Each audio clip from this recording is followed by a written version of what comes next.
মায়ের পেটে মায়ের জন্ম তারে তোমরা বলবে কি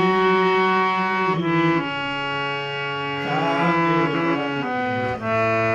হাত লেগেছে আমরা ভেবে করব কি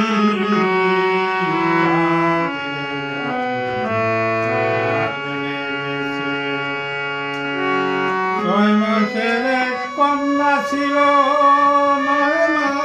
9 মাসে তার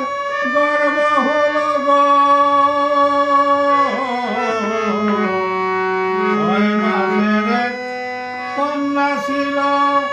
9 মাসে তার গর্ভ হলো